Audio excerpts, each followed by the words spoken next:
This week, technology meets football, robo keepers, robo kickers, and football fails. All right.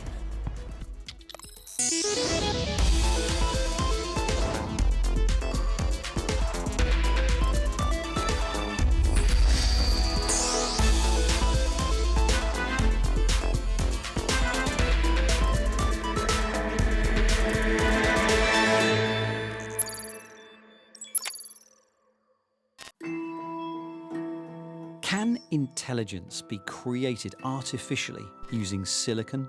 Or will organic living material like the human brain forever be the only way to support such powerful processes?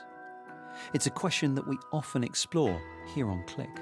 AI researchers around the world insist that so-called in silico intelligence is already showing that it will beat its organic rival. But to them, I have one thing to say: pull the octopus. Because during the 2010 World Cup, this animal oracle put this argument firmly and decisively to rest. Paul's organic brain correctly predicted the results to 8 World Cup games in a row, an extraordinary feat. It brought him worldwide fame and something no artificial intelligence could hope to match. Sadly, Paul then demonstrated the problems with organically housed intelligence and died a few months later, taking his incredible soothsaying gift with him and leaving only this memorial to his remarkable talent. But now, as the World Cup 2018 gets underway this week, one thing you don't have to be an octopus to predict is the fact that the world is once again about to go football crazy. Yes, as nations around the world shut down and the next Paul the Octopus is waiting to be discovered, we thought we'd take a look at some of the tech behind the beautiful game. And we start with the ball. Every single tournament they unleash a brand new model of these things. I know, it's just a ball, right? Well, no. You see, an awful lot of work goes into the design and manufacture of these things. And we sent Kat Hawkins to have a look. The new Adidas Telstar 18. I wanted to find out what goes into the design behind this, so I've come to Loughborough University to find out. This year's design is a modern reversion of the iconic Adidas ball from the 1970 World Cup, the Telstar. But if you thought this was a case of aesthetics, think again. Loughborough University have been researching for Adidas for almost 20 years, and their rigorous testing facilities offer findings on how the ball moves and reacts in different situations. Hi, Amber. Hi, Kat. First up, the team use a Robo Leg to recreate the kicks players make over and over again at different speeds and powers. We have a compromise here between the fluidity and the flexibility of a human player and the repeatability of a machine. It needs to be a robot because even the best player in the world cannot kick the ball the same twice. Yeah. So if we want to understand how a ball's going to respond to a particular kick, we need the robot. Okay, let's see it in action then. I'm intrigued already that the foot seems to be in front of the ball. 3, 2, 1. Whoa! Okay, so it's fast. So from our point of view, it would be understanding how long the boot is in contact with the ball, how the ball deforms, how it stores the energy, how it recovers that energy, and then that results in the sort of forward velocity and the spin that's imparted onto the ball into its flight. But what we've just seen on the Robo Leg really has to make sense in terms of the players. Yeah. And so capturing what a player does when they kick a ball in a lot of detail to give us the inputs that we need to control the kicking leg is absolutely vital. Yeah. So down here, we have a motion capture space where we can actually capture a player kicking a ball and in all the detail that we need. As well as robotic legs and motion capture technology, the team here work on computer simulations of footballs to try and figure out how they will respond before they're physically made. We are simulating certain aspects of the ball. In this particular case, it's the mechanical properties of the ball, it's the way that it deforms under different kicks or with collisions against different surfaces. Perhaps modelling the flight might be possible at some point in the future, But for now, the way we do that is to look in the wind tunnel and actually do experimental aerodynamic studies on real prototype balls. If I first show you something of the scale of what's involved in a tunnel like this. So if we come outside and you get a sense of the scale. So this is the air inlet and then expelled out through this vent here to pass the air over it at the sort of speeds that a player will kick out. Wow, I was not expecting this. Two goalkeepers who have played friendlies with the new Telstar 18 have already complained about the design. Spain's David De Gea said it was strange, and his teammate Pepe Reina called for it to be changed. Whether the World Cup is the right time to focus on technological changes has been suggested, when players just want to perform at the top of their game. Whether fans have anything to say about it will be seen when games start on the 14th. Well, one thing that's never ceased to amaze me is how much people care. The Football World Cup is such a major tournament. It causes all kinds of emotions, heartache and delight and everything in between. But we're interested in the game, and the game works when it's balanced, where it's a fair competition, where every player on the field has their opportunity to shine.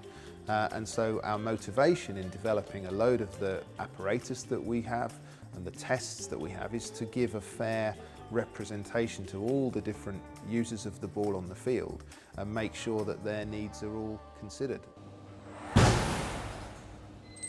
That was Cat. Okay, ball, done. But it's not just about what we kick. Like many sports these days, data and technology are seeping into every element of the game. Now, FIFA has been notoriously slow at allowing technology into football, but this will be the first World Cup where teams are given tablets to access data and analytics in-game. Does that mean the data analysts will become the new star players? Well, we sent Paul Carter to FIFA to find out. At this year's World Cup finals in Russia, data is set to play a bigger role than ever before. Like it or not, data is already an integral part of modern football. You can't watch a televised game without being bombarded by all kinds of statistics. For the first time, FIFA are providing an all-in-one technical package, allowing coaching staff and analysts to communicate throughout matches in real time. The snappily titled Electronic Performance and Tracking System, or EPTS, will provide data on player metrics such as distances run, speed, and positional information. Crucially, each of the 32 countries competing in the tournament will be provided with 2 tablets. One for a data analyst in the stands, who will be able to communicate with the second device user on the bench, possibly a coach or an assistant manager. We are using an optical tracking system, so we have optical tracking cameras in all of the stadiums. We know where the players and the ball are at any time of the match. We have different metrics available to the analyst, and it's up to them to decide how they want to use it. With resources available for technology differing between countries, FIFA hopes this technology will bridge the data divide, bringing the digital haves closer to the digital have-nots. A lot of the teams already use data. We are expecting a lot of the teams to come to Russia to bring their own setup. But we want to use, at least offer the same to all of the teams. In FIFA's system, the team's data analysts will have access to a tactical app, enabling them to add drawings over a live video feed. Stills can then be sent to the dugout.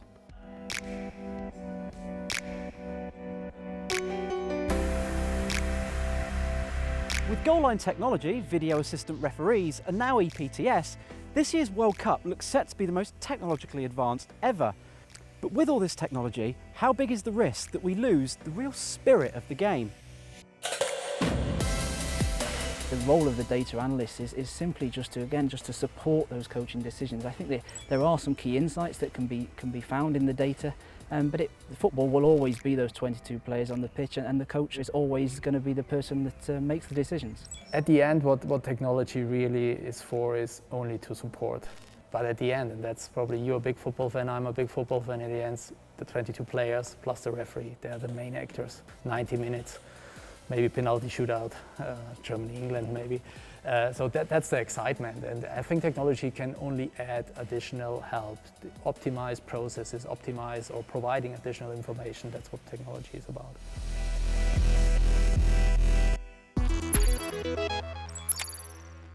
Hello and welcome to the Week in Tech. It was the week in which Asus announced a phone so powerful they offered a cooling fan that clips onto it. Microsoft sunk a data center off the coast of Orkney to test cooling efficiency, and Facebook said it's developed state point liquid cooling that could allow it to put data centers in the desert. Facebook needs cooling off after the week it's had. Right up until The Cambridge Analytica boss was again grilled by MPs about its use of data gleaned from Facebook users, and Facebook itself was accused of handing over users' data to Chinese mobile firms. Facebook says it did it to improve its handset FB experience and has since stopped sharing quite so much. Chinese VR specialists Inter360 came up with a simple gadget that turns both cameras we already have on our mobile phones into super wide 180s. An app then stitches the footage together to create 360 videos. And finally, it was the week in which airline Emirates revealed a windowless cabin in first class. High-res images from fibre optic cameras on the outside of the aircraft feed the projected windows inside the cabin. The airline eventually wants to get rid of all the windows to make planes that can fly higher and faster.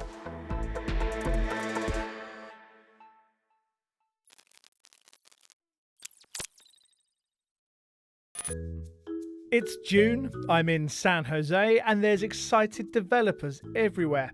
It must be time for WWDC.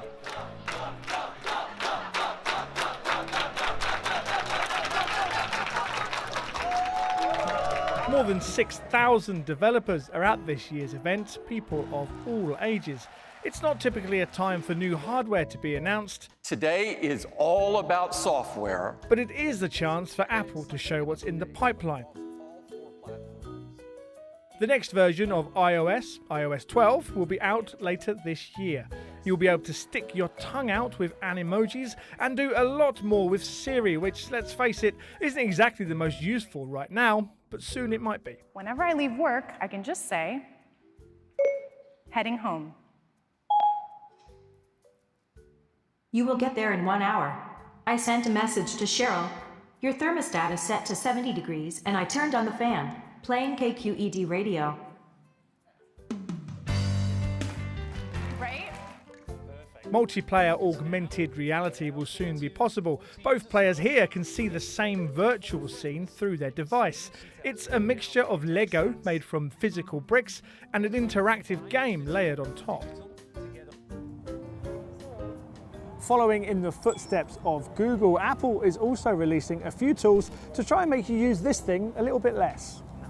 Like Google, Apple thinks telling you how much you are using and giving you the chance to set limits could be the trick to curtailing your social media addiction. This app will monitor what you are doing and for how long, though of course it's still ultimately up to you to exercise some restraint. If you're a parent, however, you can impose tighter rules on what works on your child's device at certain times. But no sooner were Apple telling us how it would help us be less addicted to our phones, it was adding a whole load of new features to the Apple Watch that demanded your attention. But perhaps the biggest announcement was in many ways the least glamorous, although many people here think it could have a huge impact. Apple says it's going to make it much more difficult for companies that collect data, specifically Facebook, to find out information about who you are. And that's going to make it much harder for them to sell advertising. If you use the Safari browser, it will now warn you if something you're about to do, such as typing into a comments box, would have the knock-on effect of sending browsing data to companies like Facebook. And so this year, we are shutting that down. Not only that, but Apple will make it much more difficult for tracking companies to know who you are, by greatly reducing the amount of information it's possible for a company to gather about your computer as you visit certain sites. Companies that rely on targeted ads to make their money will no doubt find a way to retaliate and work around these measures. But for now, it's Apple 1, advertisers 0.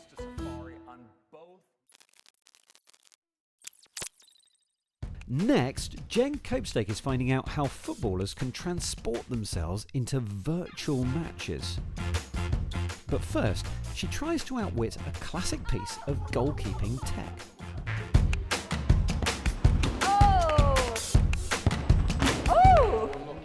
He may not look like much, but robokeeper can stop Manchester's best players. Oh! His 2 cameras take up to 90 photos per second. If a football is kicked up to 100 kilometers an hour, that leaves robokeeper just 0.3 seconds to save the ball. BBC, ready to BBC, BBC, here we go!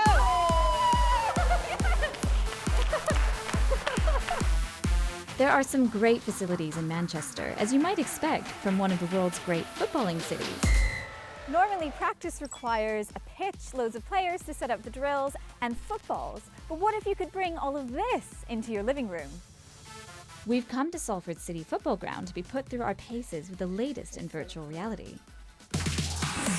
First, collecting data with Stats Sports, they are working at the World Cup with 8 national teams, including England. Using a heart rate monitor and a GPS device fixed between our shoulder blades, we are sent for a run to collect data points. Virtual reality platform MiHyper Sports transforms this data into VR amazingly quickly. That position that you were running, we've offset it back onto the pitch. Wow. So as we're moving forward, if we're streaming that data live from the GPS vest, we'll be able to stream it live into this platform. So theoretically, if you were going in at half-time or during the World Cup, you'd be able to review live tactics, positions. So this really is the future of connecting those dots. MiHyper has also created pressure drills in VR. Level 1. Lucy Staniforth is captain of Sunderland Ladies and was shortlisted for the Women's FA Goal of the Year.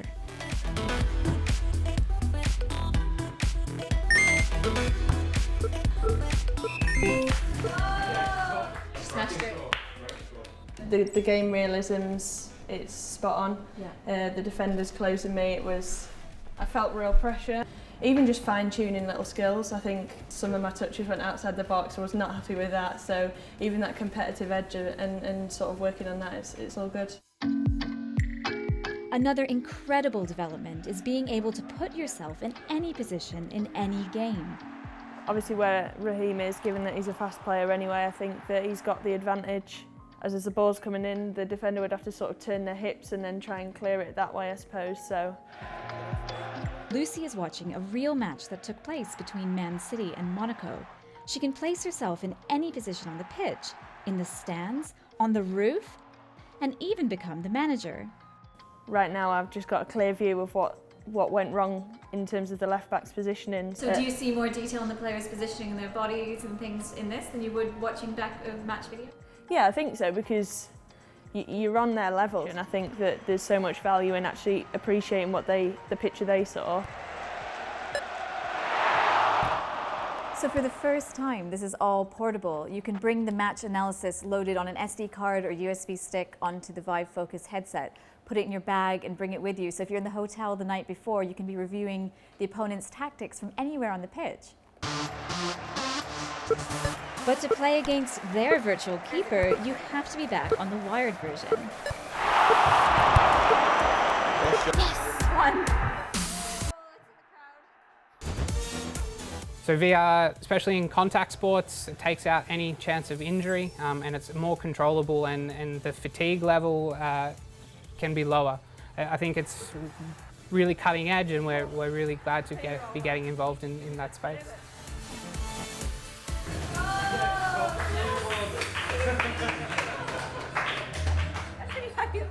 Yeah, you did quite well. Yeah, I don't know how.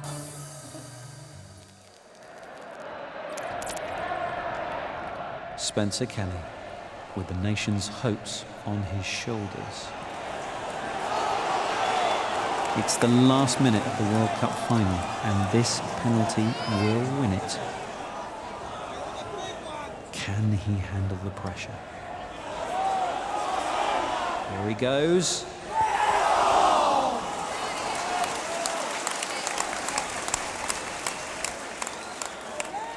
Well, if you're not a long-time fan of Click, I can tell you that that is as good as I get at football. But I wonder whether technology even has an answer for this. Well, we sent Lara Lewington, Click's second worst player, because let's be honest, it would never work for me, to find out. Well, I'm certainly nowhere near ready to head to a football pitch. I need some sort of training first. But luckily, we've come across this robotic leg which aims to help. But I can see what the first problem is. This UR3 robot, originally built for factory work, has already got its footy boot on. The idea is it can repeat a human's movements so they can be watched back and learnt from, or it could be copying and teaching the kick of a star player from anywhere in the world. So here we have the setup, a Kinect which will track the human's movements, and then the robot should be able to replicate them, and of course we've got a goal, and we couldn't do it without one of these. That's the theory anyway, but it didn't gauge the angle of my foot very well, and even I know you're not meant to kick the ball with your toes. But I did still need a little help from a human expert to understand what else it was suggesting I did wrong. So if we look closer to the robotic legs, we can see that the ankle here is very flexible. So it's actually copying every movement you were doing. So the first problem you've got is when you're kicking the football, you have to open your arch. I followed the advice, it went to the right points of the net. I'm almost a professional.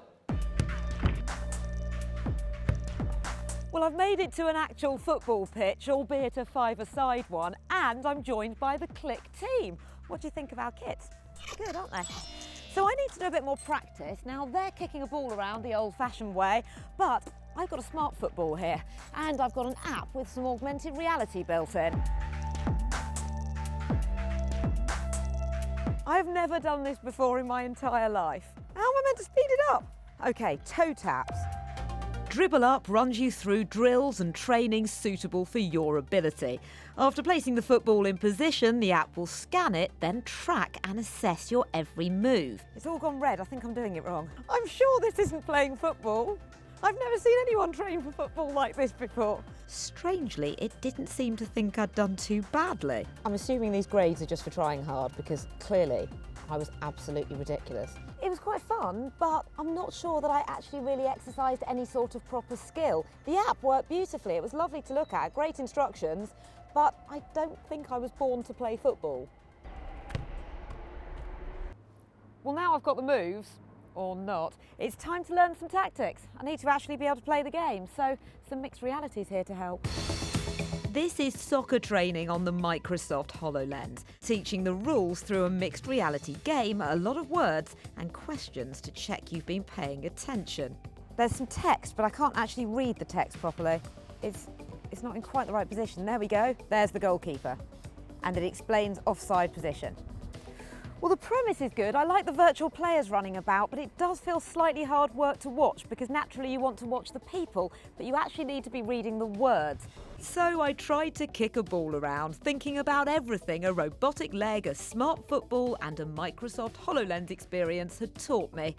But through no fault of the tech, I'm still monumentally useless. Oh, Stephen, look over there. Oh, I had to find some way. That's it for our World Cup show. Next week, we're going to be in the United States for the E3 video game show in Los Angeles and elsewhere in the country too. In fact, by the time you see this, we will already be there, tweeting at BBC Click. So have a look, see what we're up to right now.